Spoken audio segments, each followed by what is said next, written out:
अस्सलाम वालेकुम to everyone. मेरे पास है जी 10th की केमिस्ट्री और मैं हूँ जी चैप्टर नंबर 2 पे। और चैप्टर नंबर 2 को फुल ज़रा एक रिव्यू आपको देता हूँ और वो क्वेश्चंस बताऊँगा जो कि आपने मस्ट करने हैं और कुछ ऐसी चीज़ें बताऊँगा जो कि आप स्किप कर सकते हैं। तो acid base and salt chapter का नाम है। और इसमें सबसे पहले आपने आ जाना है जनाब इस टेबल के ऊपर। ये इसके अंदर एसिड रेन के नुकसानात लिखे हुए हैं, एसिड रेन के डैमेजेस, ये आपने लाजमी कर लेने हैं कुछ एक दो तीन पॉइंट्स बना के। और मैं आपको हमेशा कहता हूँ कि आपने फेडरल बोर्ड का पेपर दे रहे हैं तो आप अगर थ्योरी से पेपर अपना भर रहे हैं और पॉइंट्स नहीं बना रहे तो आप इतने ज़्यादा मार्क्स जो है वो एक्सपेक्ट भी ना करें। ठीक हो गया। एसिड रेन के नुकसानात के बाद आपने करना है जी स्मोकिंग के नुकसानात। ये दो तीन एंड पे पॉइंट्स लिखे हुए हैं, ये आपने कर लेने हैं। This table is very much important. ये टेबल 10.1 आपने मस्ट करना है। एसिड बेस की प्रॉपर्टीज़ लाजमी लाजमी आपने ये लाजमी करना है। RNS acid base concept. अब एसिड बेस को कैसे पहचानेंगे, उसके लिए डिफरेंट थ्योरीज आई। सबसे पहली जो थ्योरी है वो है जी Arrhenius acid base concept. Acid वो सब्सटेंस जो कि एच पॉजिटिव दे वाटर के अंदर, और बेस वो सब्सटेंस होगा जो कि वाटर के अंदर ओ एच नेगेटिव आयन दे, यानी हाइड्रोक्सिल आयन दे। ये दो इक्वेशंस आपने मस्ट करनी है।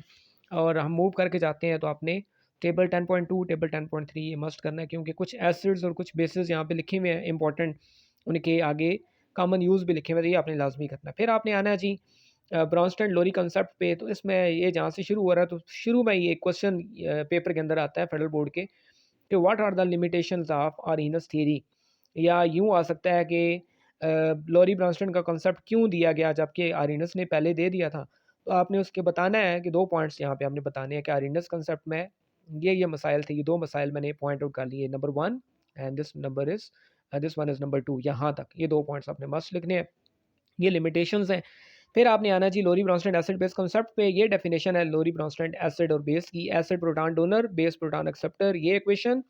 उसके बाद दिस इक्वेशन एंड उसके बाद एक डेफिनेशन आ रही है जनाब एम्फोटेरिक सब्सटेंस की। वो सब्सटेंस जो एसिड और बेस दोनों की तरह से बिहेव करे, उस सब्सटेंस को हम कहते हैं एम्फोटेरिक सब्सटेंस। और वाटर उसकी एक एग्जांपल है, और साथ मैंने एल्यूमिनियम ऑक्साइड की एग्जांपल भी एक लिख दी है आपके लिए।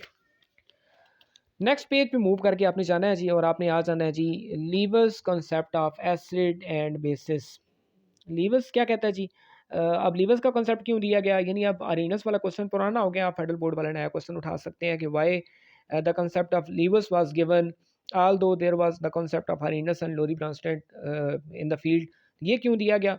तो ये कुछ सब्सटेंसेस हैं SO2 CO2 CaO BF3 जो कि जिनको लोरी ब्रॉन्स्टेड जो है वो एक्सप्लेन ना कर पाया। तो इस वजह से एक नया कंसेप्ट आया जिसे कहते हैं जी लीवर्स कंसेप्ट। तो लीवर्स कंसेप्ट में आपने एसिड की डेफिनेशन, बेस की डेफिनेशन ये याद करनी है, और देन आपने ये equation, this equation and this one, ये आपने तीन इक्वेशंस मस्ट करनी है। इन इक्वेशंस में कुछ भी नहीं हो रहा, आप देखें इसके ऊपर दो नुक्ते पड़े हुए हैं, लोन पेयर ऑफ इलेक्ट्रॉन है। जस्ट ये लोन पेयर ऑफ इलेक्ट्रॉन जो है ये डोनेट कर रहा है और ये एक्सेप्ट कर रहा है। जो डोनेट कर रहा है वो बेस होगा, जो एक्सेप्ट कर रहा है वो एसिड होगा। आगे बढ़ते हैं, और मैं ज़्यादा डिटेल में नहीं जाता, फिर वीडियो बहुत ज़्यादा लंबी हो जाती है। सेल्फ आयनाइजेशन ऑफ वाटर का कॉन्सेप्ट आता है जी। सेल्फ आयनाइजेशन क्या है जी? कि सेल्फ आयनाइजेशन की डेफिनेशन लिखी हुई है, the reaction in which two water molecules produces ion is called as the self ionization और ऑटो आयनाइजेशन ऑफ वाटर। ये इसकी डेफिनेशन है। और फिर एक क्वेश्चन आ सकता है कि Y water is a weak electrolyte. तो ये मैंने मार्क कर दिया, यहाँ तक आपका ये क्वेश्चन आ सकता है। ये डेरिवेशन है पूरी, यहाँ से स्टार्ट हो रही है डेरिवेशन और ये जा रही है जी नेक्स्ट पेज पे। आपने बीच में सारी थ्योरी जो है वो जो मैंने कही है वो याद कर लें, बाकी बेशक छोड़ दें, और आपने नेक्स्ट पेज तक मूव करके आ जाना है, और यहाँ तक आपकी डेरिवेशन चलेगी। ये दोनों की आपने ये जो KW है, KW इज़ नोन एज, ये अक्सर MCQ आ जाता है, तो आपने KW आपको पता हो कि it is the ionization constant for water, KW। फिर दो चीज़ें यहाँ पे मैंने लिखी हुई है, pH is equal to minus log of H positive ion और POH is equal to minus log of OH negative ions. फिर एक चीज़ यहाँ पे इंपॉर्टेंट है, वो है जी कि अगर पीएच जो है वो 7 से ग्रेटर होगी तो सोल्यूशन बेसिक होगा, पीएच 7 से कम होगी सोल्यूशन एसिडिक होगा, और अगर पीएच 7 होगी तो सोल्यूशन विल बी न्यूट्रल। यहाँ पे एक टेक्निकल पॉइंट मैं आपको बता दूँ, वो पॉइंट क्या है जी कि फॉर एग्जांपल क्वेश्चन यूँ आ जाता है कि दो आपको सोल्यूशंस दिए गए हैं, एक की पीएच है जी 6 और एक की पीएच है जी 4, और आपसे पूछा जाता है कि इन दोनों में से जो है वो कौन सा स्ट्रॉन्ग एसिड है, कौन सा वीक एसिड है। तो ये फिर आप पे क्वेश्चन में छोड़ता हूँ, कमेंट्स बॉक्स में मुझे अपना ज़रा व्यू शेयर करें कि which one is the stronger acid than the second one. उसके बाद आपने आ जाना है जी यहाँ पे पीएच स्केल के ऊपर।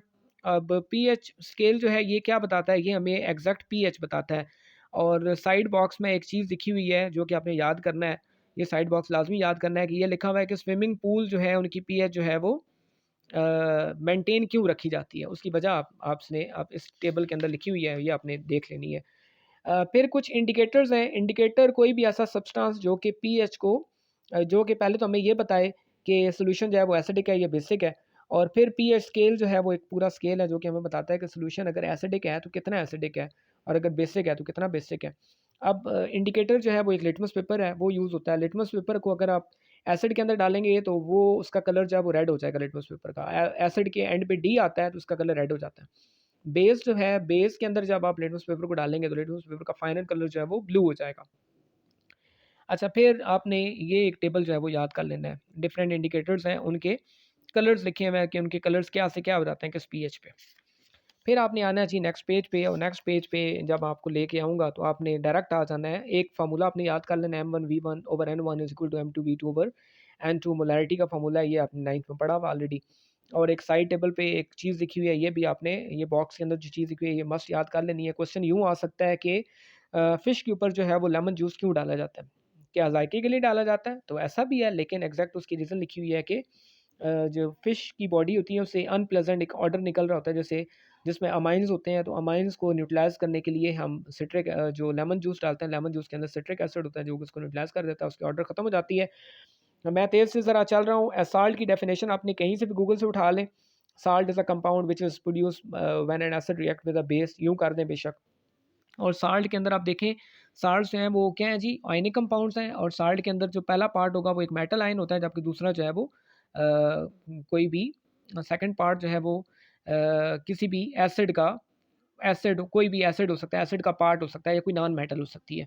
उसके बाद आपको जो है ये डेफ़िनेशन आनी चाहिए, न्यूट्रलाइज़ेशन की डेफ़िनेशन, और साथ ये इक्वेशन, ये दोनों चीज़ें आनी चाहिए। नेक्स्ट पेज पे आप मूव करके अगर जाते हैं तो आ जाता है जी साल्ट की टाइप्स। अब साल्ट की 4 टाइप्स हैं जो कि मैंने आप लोगों के लिए यहाँ लिख दी हैं साइड पे। आई होप सो कि आपको ये क्लियर होगा।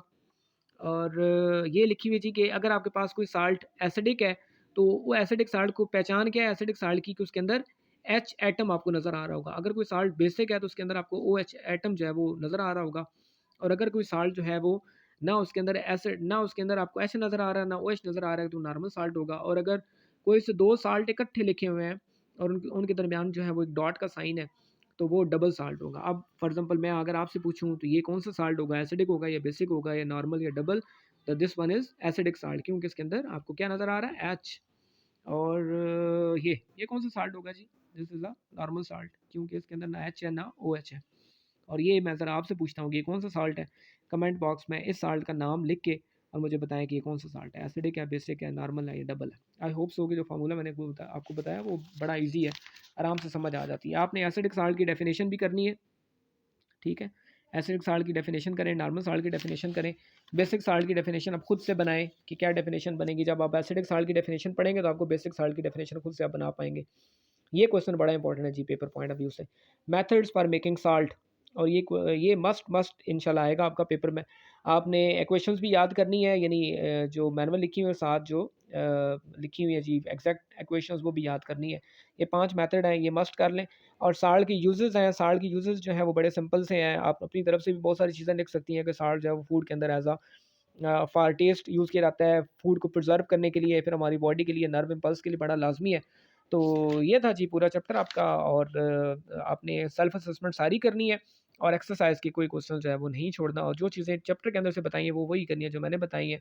दुआओं में याद रखें। टिल देन टेक केयर, अल्लाह हाफ़िज़।